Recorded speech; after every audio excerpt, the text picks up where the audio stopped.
विद्यार्थियों, श्री शक्ति क्लासेज में आपका पुनः स्वागत है। कल हम पॉजिटिव हेल्थ में हमने पढ़ा था कि जो बच्चे हैं उनका खान पान कैसा होना चाहिए और जो पेरेंट्स हैं ओवर जेलस, वो पेरेंट्स क्या गलती कर बैठते हैं जिसके कारण जो बच्चों में बॉडी के सिग्नल्स होते हैं वो स्टिमुलेट नहीं हो पाते हैं, उनके बारे में। फिर पढ़ा कि जो नरिशमेंट फूड है, हेल्दी फूड है, वो हमें लेना चाहिए, उससे हम जो गुड हेल्थ है उसको हम अचीव कर सकते हैं। फिर जो मेन बात थी कि जो पेरेंट्स होते हैं उनके कुछ एम्बिशंस होते हैं, तो उन एम्बिशंस और एक्सपेक्टेशंस जो होती है उनके माध्यम से बच्चों के ऊपर प्रेशर पड़ता है और उस प्रेशर के कारण उस प्रेशर को हटाने के लिए जो उनके बच्चे हैं वो ड्रग डिपेंडेंस यानी ड्रग के ऊपर डिपेंड हो जाते हैं, या फिर अदर कोई अन्य जो नशे के लिए कुछ जो भी हो उन सब के ऊपर वो डिपेंड हो जाते हैं और वो अपने रास्ते से भटक जाते हैं। तो आज जो हम पैराग्राफ पढ़ेंगे, इस पैराग्राफ में बताया गया है कि किस प्रकार से बच्चों को बड़ा करना चाहिए, किस प्रकार से वो विकसित हों, बच्चे किस प्रकार डेवलप हो, पेरेंट्स की क्या ड्यूटी है, कितनी केयर करनी चाहिए, फिर क्या उनका ध्यान रखना चाहिए।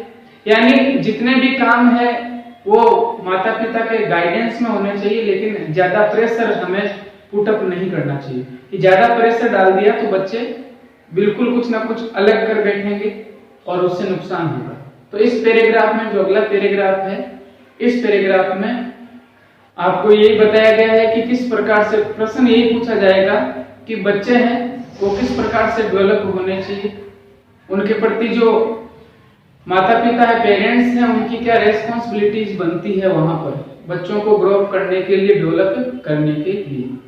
उससे पहले आपके पास जो बुक्स हैं, ये जो बुक में मैं पढ़ा रहा हूं, तो आप जो बुक्स पढ़ रहे हो बुक के अंदर वहां पर जितने भी मीनिंग है वो मीनिंग आज तक जितनी आई है, जितनी आपको इम्पोर्टेंट लगती है कि भाई ये मीनिंग मुझे नहीं आती है, मुझे याद करनी चाहिए, वो आपकी नोटबुक में होनी चाहिए।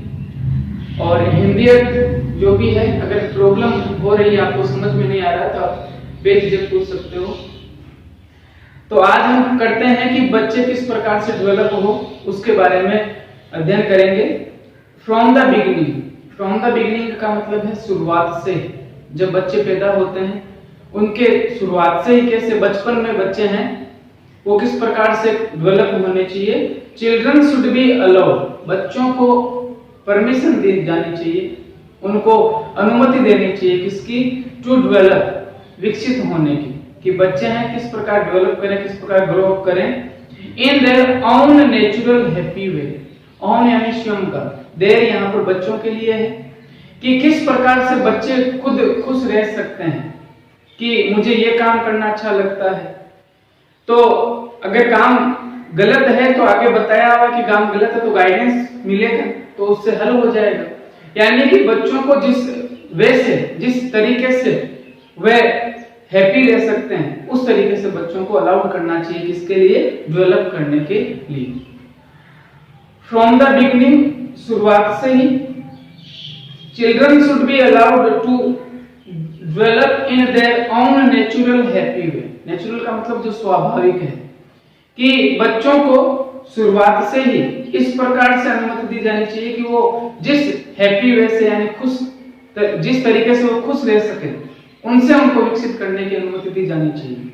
लेकिन साथ में ही लगा दिया है, बच्चे तो कहेंगे हमें तो पढ़ना अच्छा नहीं लगता, तो उनके लिए गाइडेंस हो जाएगा क्योंकि आगे लगाया हुआ है विद इन द कंट्रोल, कि जो हैप्पी वे उन्होंने चुना है, जो रास्ता उन्होंने चुना है जिससे वो खुश रहें, उनमें भी कंट्रोल होना चाहिए। ज्यादा कंट्रोल नहीं, कंट्रोल होना चाहिए, गाइडेंस होनी चाहिए with in the control of parental love. माता पिता के प्रेम के साथ उनका नियंत्रण होना चाहिए कि आप इससे खुश रहो, लेकिन माता पिता को ध्यान रहना चाहिए कि बच्चा क्या कार्य कर रहा है जिससे वो खुश है, कहीं गलत रास्ते पर तो नहीं जा रहा है। यानी माता पिता का प्रेम साथ में होना चाहिए इस कंट्रोल में। गाइडेंस जो उनको दिशा निर्देश देंगे माता पिता कि ये तुमने रास्ता चुना है, सही है या गलत है, दिशा निर्देश देने के लिए। एंड केयर, और देखभाल होनी चाहिए। And without too much pressure, और साथ ही साथ किसके बिना, बिना किसी ज्यादा प्रेशर के, दबाव के। यानी बच्चे अपने वे में, जो हैप्पी वे उन्होंने चुना है उसमें बड़े हों, लेकिन साथ साथ में क्या होना चाहिए, ऐसे नहीं कि आज तो हमें खुले छोड़ दो, हम तो ऐसा ही करना चाहते हैं, इससे हम खुश रहेंगे, हम ड्रग पर डिपेंड नहीं होंगे और कुछ कार्य नहीं करेंगे और रास्ता गलत चुन लिया। तो इसमें स्टार लगाया हुआ है कि पेरेंटल लव साथ में होना चाहिए, गाइडेंस भी लेनी है बच्चों को, और माता पिता को गाइडेंस देनी है बच्चों को, और उनको केयर भी करनी है। बच्चे हैं वो अपने तरीके से जो हैप्पी वे उन्होंने चुना उससे वो बड़े हो जाए। तो प्रश्न क्या पूछा जाएगा कि जो बच्चे हैं किस प्रकार से खुश रह सकते हैं, किस प्रकार से उनको जो ग्रो अप करना चाहिए उसके बारे में। तो कैसे होना चाहिए कि शुरुआत से बच्चों को अलाउड करना चाहिए, किसके लिए, to develop in their own natural happy way, जिस स्वाभाविक तरीके से वो खुश रह सके उससे वो विकसित हो, इनके लिए बच्चों को अलाउ करना चाहिए। साथ में क्या होना चाहिए, पेरेंटल लव होना चाहिए, उनकी गाइडेंस होनी चाहिए और उनकी केयर होनी चाहिए, किनकी, माता पिता की, कि माता पिता के द्वारा उनकी केयर की जाए, इसके बारे में है। और ज्यादा प्रेशर नहीं होना चाहिए, विदाउट टू मच प्रेशर। अब क्या होता है कि अगर माता पिता जो स्वाभाविक कन्वेंशनल जो तरीका अपनाया हुआ है, एटीट्यूड है, उसमें चेंज आए तो क्या परिवर्तन होता है, ए चेंज, एक परिवर्तन, किसमें, of some conventional parental, conventional का मतलब होता है स्वाभाविक, नेचुरली, कि माता पिता का जो स्वभाव होता है, पेरेंटल एटीट्यूड्स, दृष्टिकोण, कि माता पिता का जो स्वाभाविक दृष्टिकोण होता है बच्चों के प्रति, कि बच्चों को ज्यादा डांटेंगे तो सही लाइन पर रहेंगे, यानी जो स्वाभाविक तरीके से पहले बना हुआ है तरीका, किस प्रकार से बच्चों को ग्रो अप करना चाहिए। अगर इनमें थोड़ा चेंजेस आ जाए कि बच्चों के अकॉर्डिंग भी हम सोचें, हम केवल ये सोचें कि बच्चे ऐसा नहीं करें, लेकिन हमें उनको भी पूछना चाहिए कि क्या किसकी रिक्वायरमेंट है, क्या है, यानी कि माता पिता के स्वाभाविक जो दृष्टिकोण होता है बच्चों के प्रति, अगर उसमें थोड़ा सा चेंज आता है तो उससे क्या होता है, मैं हेल्प, सहायता करेगा, किसमें, टू प्रिवेंट, रोकने में, क्या, मेनी केसेस, जो कई मामले आते हैं, किसके, ऑफ ड्रग डिपेंडेंस, जो बच्चे ड्रग पर डिपेंड हो जाते हैं, यानी नशीली दवाइयों पर डिपेंड हो जाते हैं, उनको रोकने में ये सहायक बनेगी चीज। एंड अदर, और अन्य एडोलसेंट प्रॉब्लम, एडोलसेंट का मतलब होता है जो किशोरावस्था है, किशोरावस्था में जो समस्याएं आती हैं, उन समस्याओं से भी निजात बच्चे पा लेंगे। तो क्या बताया गया इस पैराग्राफ में कि बच्चों को किस प्रकार से ग्रो अप करना चाहिए। तो जो अभी हमने पढ़ा उसके बारे में वापस पढ़ रहे हैं। ए चेंज, एक परिवर्तन, किसमें, of some conventional parental attitudes, कि जो स्वाभाविक माता पिता का जो दृष्टिकोण है बच्चों के प्रति, अगर उसमें थोड़ा परिवर्तन आ जाए, यानी कि बच्चों के बारे में भी हम सोचें कि बच्चे क्या सोच रहे हैं, यानी उनके जिस प्रकार से वो खुश रह सके, हम अपना जो दृष्टिकोण है उनको ऊपर नहीं सौंप रहे, उनको क्या चाहिए, वो किस प्रकार से ग्रो अप करना चाहते हैं, वो इस दृष्टिकोण में चेंज आना चाहिए। यानी कि कुछ माता पिता बच्चों की सुनते ही नहीं, केवल और केवल अपनी जो है, जो रूल रेगुलेशंस होते हैं उसके अकॉर्डिंग, तुझे तो डॉक्टर ही बनना है, और वो चाहता है कि मैं इंजीनियर बनूं या कुछ और काम करूं, लेकिन बस प्रेशर डाल दिया। यानी माता पिता के जो एटीट्यूड है, जो स्वाभाविक एक माता पिता का, क्योंकि सभी माता पिता में स्वाभाविक एक एटीट्यूड होता है, दृष्टिकोण होता है, सभी माता पिता चाहते हैं कि हमारा बच्चा सक्सेस हो, लेकिन सक्सेस किस फील्ड में होना चाहिए, वो उस बच्चे के ऊपर डिपेंड होना चाहिए। A change of some conventional parental attitudes, माता पिता का जो स्वाभाविक दृष्टिकोण होता है, अगर उसमें थोड़ा सा परिवर्तन आ जाए, मैं हेल्प, तो वो सहायता करेगा, इसमें, टू प्रिवेंट, रोकने में, क्या, many cases of drug dependence, जो ड्रग के ऊपर डिपेंड होने वाले केस होते हैं उनको रोकने में, एंड अदर एडोलसेंट प्रॉब्लम्स, और अन्य जो किशोरावस्था की जो समस्याएं होती हैं उनमें भी बच्चों में जो है वो समस्याएं रोकने में ये सहायता होगी। कब हो, जब बच्चों माता पिता के एटीट्यूड्स में थोड़ा क्या है, परिवर्तन आए। तो ये बात समझ में आई होगी कि बच्चे हैं वो किस प्रकार से डेवलप होने चाहिए। अब हम अगला पैराग्राफ पढ़ेंगे।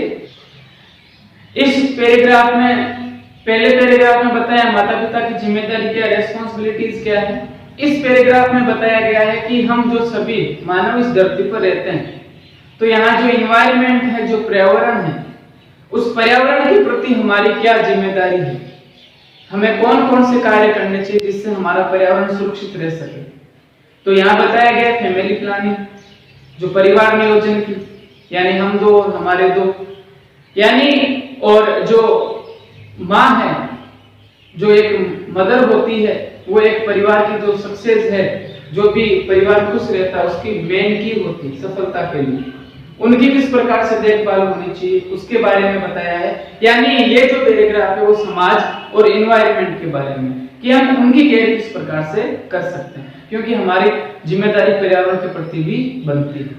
तो इसमें बताया हुआ है we should also understand, should का मतलब चाहिए, मॉडल है कि हमें क्या समझना चाहिए, अंडरस्टैंड समझना, ऑल पेरेंटल रेस्पॉन्सिबिलिटीज, पेरेंटल का मतलब माता पिता, कि ये जो रेस्पॉन्सिबिलिटी यानी उत्तरदायित्व, जिम्मेदारी, हमें हमारी जितनी भी माता पिता की जितनी जिम्मेदारियां बनती है वो जिम्मेदारियां हमें भी समझनी चाहिए। हमें का मतलब सभी को, माता पिता यहाँ पर हम सबको कहा गया है, किसके लिए, टू द वर्ल्ड इन्वायरमेंट, कि ये जो संसार का जो पर्यावरण है, इस पर्यावरण का ख्याल रखने वाले हम सभी हैं। इसलिए हम सभी को माता पिता बताया गया है कि ये जो पर्यावरण है उसकी केयर हम करेंगे, क्योंकि केयर कौन करते हैं, माता पिता करते हैं बच्चों की।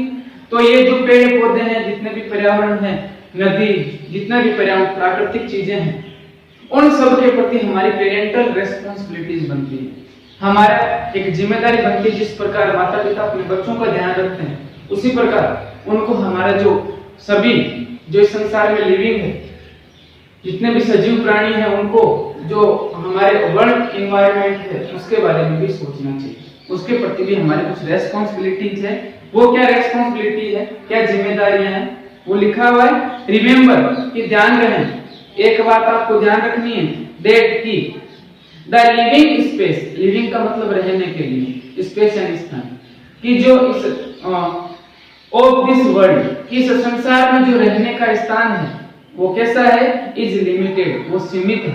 लिमिट का मतलब क्या होता है, सीमित। इस संसार में रहने का स्थान है वो क्या है, सीमित है। ये बात हमें ध्यान में रखनी चाहिए। And we must have enough space, इसलिए हमारे पास एनफ का मतलब पर्याप्त, स्पेस यानी स्थान होना चाहिए फॉर आवर फ्यूचर जनरेशन, कि जो भविष्य में आगामी जो हमारी पीढ़ियां हैं उनके लिए इस धरती पर रहने के लिए एनफ यानी पर्याप्त स्पेस यानी स्थान रखना चाहिए। हमें ये हमारी जिम्मेदारी बनती है। और वो किस प्रकार से, जनरेशंस टू लिव हैप्पीली, कि आने वाली पीढ़ियां हैं वो खुशी खुशी रह सके, आराम से धरती पर रह सके। इसके लिए हमारे पास हमें जो एनफ स्पेस है वो हमें छोड़ना पड़ेगा, किसके लिए, आने वाली पीढ़ियों के लिए। तो वापस पढ़ रहे हैं क्या बताया गया है इसमें, हमारी इन्वायरमेंटल जो रेस्पॉन्सिबिलिटीज है,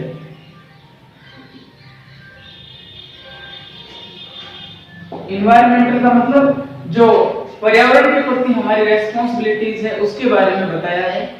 पहले बात बताया है कि हम सबको क्या माना गया है, पेरेंट्स माना गया है। हम इस इन्वायरमेंट के लिए क्या है, पेरेंट की भूमिका में, माता पिता की भूमिका में इस इन्वायरमेंट के लिए, क्योंकि हम पेड़ पौधों की केयर हम करेंगे, जितने भी नेचुरल चीजें हैं उन सब का हम केयर हम करने वाले हैं। तो हमें पेरेंट्स के रूप में संबोधित किया गया है, किसके लिए, वर्ल्ड इन्वायरमेंट के लिए। जो वर्ल्ड की इन्वायरमेंट है उसके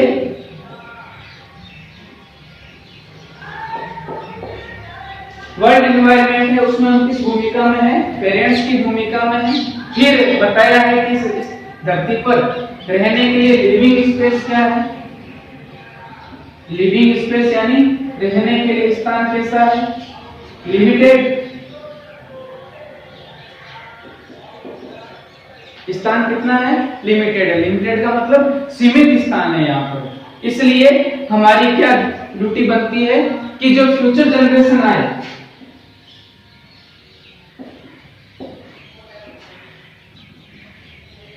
जो फ्यूचर जनरेशन आए हैं, भविष्य में जो पीढ़ियां आने वाली है, जो भविष्य में बच्चे हैं, उनके प्रति हमारी रेस्पॉन्सिबिलिटीज बनती है कि हम उनके लिए क्या छोड़ें, एनफ स्पेस छोड़ें।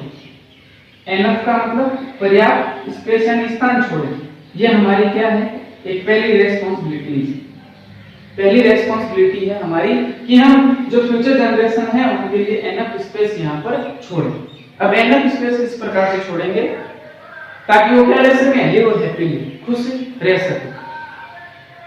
टू अचीव दैट एम, इस एम को, एम यानी उद्देश्य, गोल, ये जो लक्ष्य हमने रखा है, इस लक्ष्य को अचीव करने के लिए, अचीव का मतलब पाने के लिए, प्राप्त करने के लिए हमें क्या करना पड़ेगा कि फ्यूचर जनरेशन है वो आराम से यहाँ कैसे रहे, लिव हैप्पीली, खुशी खुशी रहे। इसके लिए हमें क्या करना पड़ेगा, पहली बात बताई है, वी मस्ट प्रैक्टिस, हमें प्रैक्टिस में लानी पड़ेगी। मस्ट का मतलब बाध्यता, यानी हमें बाध्य किया गया है कि इस चीज का आपको पालन करना ही पड़ेगा। हमें किसकी प्रैक्टिस करनी चाहिए, फैमिली प्लानिंग, पहली जिम्मेदारी कि अगर आपको फ्यूचर जनरेशन के लिए एनफ स्पेस छोड़ना है तो पहला जिम्मेदारी है फैमिली प्लानिंग की।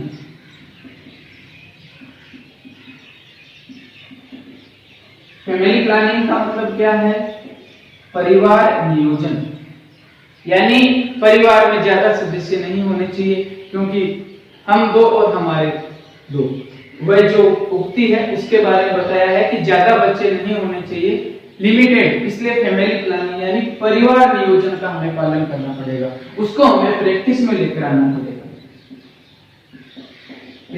इसको लेकर आना पड़ेगा, फैमिली प्लानिंग को, पहली रेस्पॉन्सिबिलिटी इस वर्ल्ड एनवायरनमेंट के प्रति, क्योंकि तब फ्यूचर जनरेशन यहाँ पर कैसे रह सकेगी, हैप्पी। उसके बाद में and limit the birth rate, सीमित करनी पड़ेगी। बर्थ रेट का मतलब होता है जन्म दर, बर्थ रेट का मतलब क्या है, जन्म दर। बर्थ रेट को हमें क्या करना पड़ेगा, लिमिट करना पड़ेगा, सीमित करना पड़ेगा जन्म दर को। बाय हैविंग, किस प्रकार से करेंगे बर्थ रेट को हम, जो सीमित है, लिमिट है, वो किस प्रकार, by having only 1 or 2 children, केवल 1 या 2 बच्चे पर कपल, प्रति जो कपल है यानी जोड़ा, जोड़ा का मतलब पति और पत्नी, कि जो पति पत्नी है उनको बर्थ रेट किस प्रकार से सीमित कर सकते हैं कि 1 या 2 से ज्यादा बच्चे नहीं होने चाहिए पर कपल। उससे क्या होगा कि जो बर्थ रेट है वो क्या हो जाएगी, लिमिट हो जाएगी। तो पहली बात फैमिली प्लानिंग में क्या है, बर्थ रेट को हमें लिमिट करना पड़ेगा। बर्थ रेट को हमें लिमिट करना पड़ेगा, कैसे करेंगे, बाय हैविंग, ये इंपॉर्टेंट पैराग्राफ है। बर्थ रेट को हम किस प्रकार से लिमिट कर सकते हैं, बाय हैविंग 1 or 2 चिल्ड्रन पर कपल। बर्थ रेट को हम किस प्रकार से लिमिट करेंगे कि प्रत्येक जो कपल है, प्रत्येक जो पति और पत्नी का जो जोड़ा है, उनके 1 या 2 ही बच्चे होने चाहिए। उसके बाद में अगली जिम्मेदारी बताई है कि 1 या 2 बच्चे हो, अगर 2 बच्चे हो तो कितना गैप होना चाहिए बच्चों के जन्म में, बिटवीन ईच बर्थ, प्रत्येक जन्म के बीच में, there should be a gap, gap होना चाहिए, कितना, ऑफ 3 or 4 years, 3 या 4 साल का, कि प्रत्येक बच्चा है, 2 बच्चे हैं तो जो पहला बच्चा हुआ उसके बाद में 3 या 4 साल के बाद में दूसरा बच्चा होना चाहिए। सो दैट, क्यों होना चाहिए उसका कारण बताया है, ताकि ईच चाइल्ड, प्रत्येक बच्चा, इज नॉट डिप्राइव्ड, डिप्राइव्ड का मतलब होता है वंचित होना, कि अगर प्रत्येक जो जन्म है बच्चों का, उनके बीच में अगर 3 या 4 साल का गैप रखेंगे तो प्रत्येक जो बच्चा है वो वंचित नहीं रहेगा, किससे, ऑफ द राइट, अधिकार से, किसका, ऑफ सफिशिएंट, सफिशिएंट का मतलब होता है पर्याप्त, पेरेंटल लव एंड केयर, कि पर्याप्त रूप से उनको माता पिता से प्रेम मिलेगा और उनको देखभाल मिलेगी। कि अगर बच्चे के जन्म में एक बच्चा हो गया, उसके बाद दूसरा बच्चा हो रहा है, उसमें 3 या 4 साल का गैप रहा, तो जो पहली बार बच्चा हुआ है वो क्या होगा कि अपने माता पिता से जितना प्रेम मिलना चाहिए, जितनी केयर मिलनी चाहिए, उससे वो क्या नहीं होगा, डिप्राइव्ड का मतलब क्या होता है, वंचित नहीं रहे। क्योंकि ये तो स्वाभाविक है, जो बच्चा छोटा होगा उसी के ऊपर ज्यादा ध्यान दिया जाएगा। तो अगर 1 साल का गैप है, बच्चा हो गया है, तो जो बड़े वाला जो लड़का है या लड़की है उसके ऊपर ज्यादा ध्यान नहीं जाएगा, छोटे बच्चे पर ज्यादा केयर की जाएगी। इससे क्या होगा, बच्चों को जो पोषण की मात्रा है, जो लव और केयर है, वो बराबर नहीं मिल पाएंगे। बात समझ में आई होगी। अब फैमिली प्लानिंग के बारे में बताया जा रहा है, परिवार नियोजन के बारे में। फैमिली प्लानिंग रियली मीन्स कि फैमिली प्लानिंग का वास्तव में क्या मतलब होता है, फैमिली वेलफेयर, परिवार का कल्याण। वेलफेयर का मतलब क्या होता है, कल्याण। कि अगर आपने फैमिली प्लानिंग को फॉलो किया है, परिवार नियोजन को अगर आपने फॉलो किया है, तो उसका वास्तव में क्या मतलब होता है कि परिवार का कल्याण। परिवार नियोजन परिवार कल्याण के, परिवार का जो कल्याण है उसके लिए होता है। अब इससे क्या होगा, परिवार नियोजन होगा तो एज इट हेल्प्स, क्योंकि फैमिली प्लानिंग, परिवार जो नियोजन है वो हेल्प करता है, सहायता करता है, किसके लिए, टू कीप वुमन हेल्दी, जो महिलाएं हैं उनको स्वस्थ रखने में। महिलाएं परिवार नियोजन का पालन करेंगे तो स्वस्थ रहेगी। कैसे, एनफ टू कंट्रीब्यूट, अगर महिलाएं हेल्दी है, स्वस्थ है, तो वो पर्याप्त रूप से सक्षम हो जाएगी टू कंट्रीब्यूट, सहायता या योगदान देने में, to a happy home environment, कि एक परिवार का जो इन्वायरमेंट, वातावरण होता है, उसको खुश रखने में महिला की मुख्य भूमिका होती है। और ये मुख्य भूमिका किस प्रकार से निभाई जा सकती है, परिवार नियोजन से। कैसे, परिवार नियोजन से, यानी कि 1 या 2 बच्चे होंगे, अगर उनके बीच में, उनके बर्थ में गैप है, कितने, 3 या 4 साल का, तो जो माँ है वो एकदम स्वस्थ रहेगी। और जब माँ खुश है तो पूरी परिवार का जो एनवायरनमेंट है वो एकदम खुशनुमा रहेगा। एक हैप्पी हेल्दी मदर, की एक स्वस्थ और खुश जो माँ होती है, इज एक की, वो कुंजी होती है किसकी, to the welfare of the whole family. Welfare का मतलब कल्याण, होल यानी संपूर्ण, संपूर्ण परिवार का जो कल्याण है, उस संपूर्ण परिवार के कल्याण में एक जो माँ होती है, एक औरत जो होती है, वो क्या होती है, हमेशा ही एक कुंजी होती है, मेन कुंजी वही है। तो ये बात समझ में आई होगी कि यहाँ क्या कहना चाह रहे हैं, यानी हमें किसको प्रैक्टिस में लाना पड़ेगा, परिवार नियोजन यानी फैमिली प्लानिंग। तो ये बात समझ में आई होगी कि यहाँ कहना क्या चाह रहे हैं, यानी कि एक स्वस्थ माँ ही एक परिवार की मुख्य जो वातावरण है उसको खुश रखने में योगदान करती है। किस प्रकार से करती है, ये पता है किस प्रकार माँ हेल्दी रह सकती है, क्योंकि जब बच्चे ज्यादा होंगे तो स्वास्थ्य पर गलत जो इफेक्ट है वो माँ के स्वास्थ्य पर ही पड़ेगा। अगर माँ खुश नहीं है तो परिवार का भी वातावरण खुश नहीं रह सकता। ये बात समझ में आई होगी। इंपॉर्टेंट पैराग्राफ है, वापिस बता रहा हूँ कि इसमें क्या क्या बताया गया है।